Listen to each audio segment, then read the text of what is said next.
So today, unfortunately, we have to talk about food plots and drought. Now, this really isn't the video I wanted to shoot today, but because we've talked to so many people, text messages, emails, customers calling, concerned about their food plots in this drought, we really wanted to do a video about it and talk about what we're hearing, what we're seeing, what we recommend.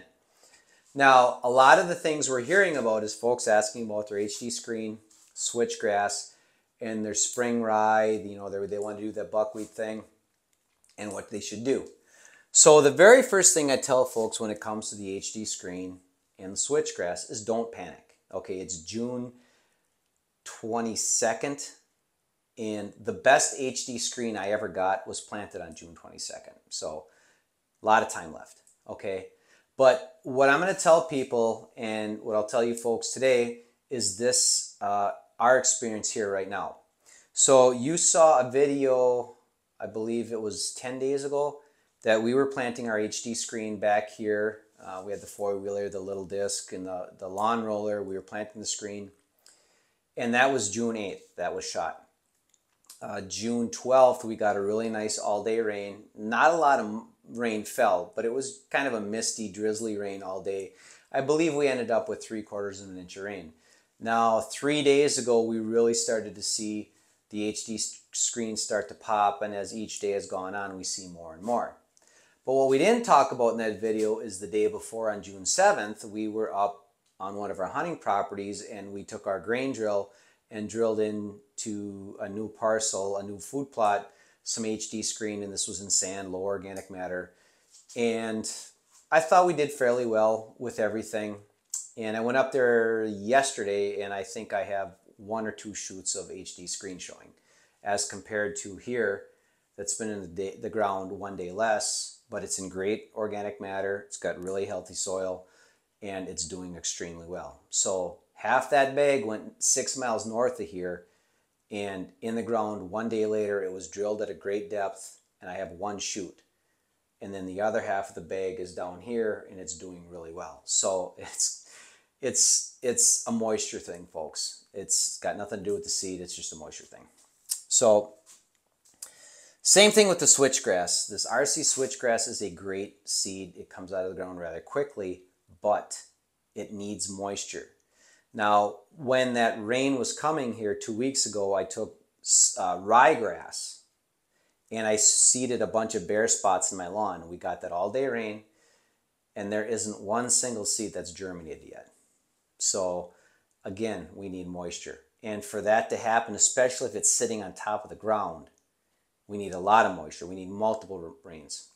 All right, so something to think about with that switchgrass. I had a gentleman that messaged us and said, I planted June 2nd. You know, I got rain right away, and it's 2 weeks later, and I'm not seeing any switchgrass. He broadcasted it and rolled it in, which is fine. But again, 1 rain is not going to cut it in this type of environment right now. Okay, had it been a wet spring and we've had the weekly rains, it probably would be up and growing right now, but it's not. It's just the ground right now is an empty sponge. You know, I hear this a few times a day. I hate the month of June just because we just get so many calls. People are panicking about screen and switchgrass, okay? And guys are worried that, and trust me, I understand it, I get it. Guys are worried about the viability of the seed. And then I tell them that thing, you know, we planted it up here, up north, nothing's growing. We planted the other half down south here, and it's doing great. One of the things that we do is every lot we get, now keep in mind the seed that we get in has been tested in a lab. We get it a lot in here, and we take a handful and we do a germination test. And on the HD screen, I've never seen anything less than like the mid-90s. So there's really nothing wrong with the seed. It's a moisture thing. It's a planting depth thing. You got to follow the directions, but we have to have moisture. Same thing with the switchgrass. It's great germinating seed, but we need moisture. Now, to tie this rye in to number 2, we're going to talk about folks trying to no-till. You know, they've got rye or they've got some cereal grains growing, and they want to no-till buckwheat so they can do a no-till process July and August. Now, what I tell folks, and we saw a lot of this last year because a lot of country was in the same situation last year. No rain. You know, after about June, it just shut right off. So one of the things I did before I came and shot the video, I was walking down through the front yard of our house. I took a little shovel and I dug down. Now our front yard is partially sun. Once the sun gets up at midday and it starts to head towards the west, our front yard is shaded. So it's not like it's pounding all day long. However, it took 3 inches of digging to get to anything where I felt comfortable, a seed that if I buried it would germinate. So that's 3 inches deep, okay? So there's no wonder why that ryegrass isn't germinating. But what I tell folks is that if you've got low organic matter, you got clay, you got sand, you've got just dry, dusty conditions, you might want to look at burying that buckwheat seed or whatever your summer planting is going to be. There's a lot of people that are planting summer food, you know. We've got some summer mixes for folks now.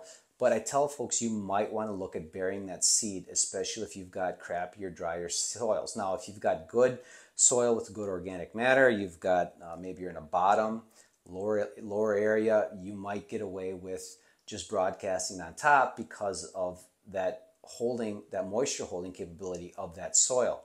But if you're going to do this buckwheat, and you know, a lot of people are going to try to plant because of, you know, allegedly we've got moisture coming in the Midwest this week.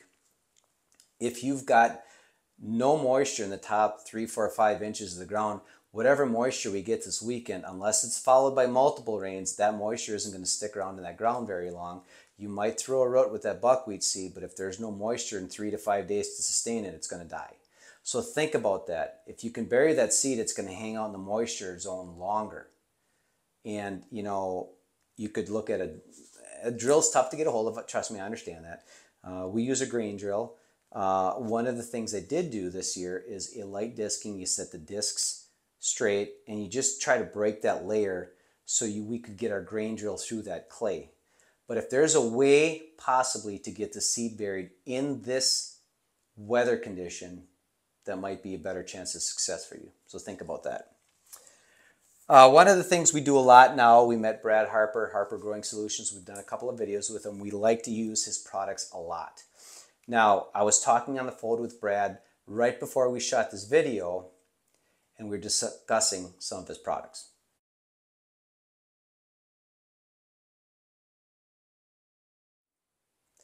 Now, the big thing about the Plot Doctor products is they're carbon-based, okay? Lime, you really don't want anything with chloride in it. His fertilizer's carbon-based. Now, if you've got, so let's say you've got clovers growing, you've got beans growing, you got corn growing, you've got some summer products growing. They're up out of the ground already, but they're starting to struggle. Obviously, without rain, you can't add granular fertilizer because it needs rain to activate it and to get it into the ground. We like a lot of Brad's liquid fertilizers, foliar sprays, you know, where you can spray it and the plant can utilize it right away. So that might be something you can use to save your crops that are growing right now. Okay, think about that. We really like the Plot Doctor products, Brad Harper Growing Solutions. Number 4, I get asked this a lot, and it's an interesting situation. It's a great theory. You know, I love the ingenuity of a lot of our customers. They want to water their food plots. Can I water my food plots? By all means, go ahead. You know, I know a guy that has a food plot 400 feet from his cabin, and he went and bought 400 feet of hose, and he's running sprinklers to get his food plot growing. Great. But what I tell folks is that you have to think about this. So if you think you're going to grab a 55-gallon drum or one of those portable, you know, big plastic totes and go water your food plot once or twice, you may be doing more harm than good. If you start this process, you have to be able to follow it through until we get more rain. Because if you start the process, you get some seeds to germinate, well then all of a sudden, we're going on vacation for the 4th of July and my son's got a baseball tournament or my daughter's got a tennis match or a softball tournament.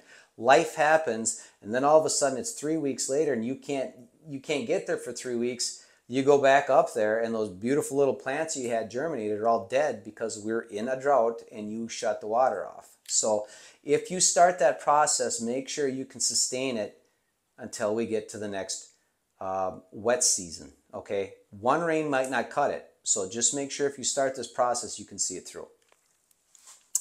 Number 5, I kind of quick threw down there as an afterthought. Perennials.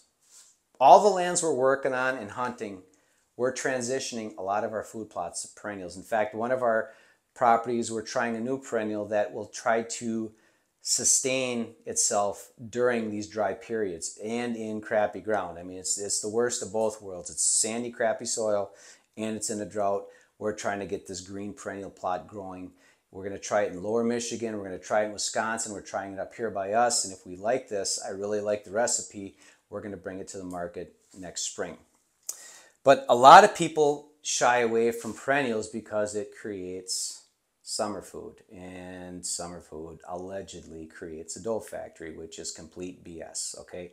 There's a lot of factors that go into that, and I'm not even going to say the word alleged situation. Okay, I think it's just a joke. But anyway, we plant a lot of perennials, and one of the things we're going to show you in an upcoming video is the food plot behind the house here that we're always working on. We've got it in our 3-strip system. Well, the center strip is rye and red clover that we planted with our fall forage last year. And we mowed it once to get rid of the rye. We got some rye coming back. We're going to mow it one more time, but that red clover is thick and lush, and it's full of deer every night. So let me ask you folks watching, how many of you would love to have a thick, lush, red clover plot on your property right now instead of bare dirt or, you know, rye up to here that you really don't know what you're going to do with, okay? You might not need a perennial food plot on your property, but I'm telling you right now, every one of the properties we're working on will have it because of, if this becomes a pattern for the next few years, I don't have to worry about that, okay? I know we're going to have green food. I know we're going to have green food all the way up till the snow flies, even if it's just that clover. So think about something that you can grow. If you're in better ground, can you grow white clover? If you're in crappier ground, clay, sand, red clover, chicory, okay? That's things you can look at. Just think about that. Would a perennial plot help your situation? And that's less stress on you. That's less worrying you got to do. If you've got no food at all and you're just banking on, I'm going to have some rain in August, I'm going to have some rain in September.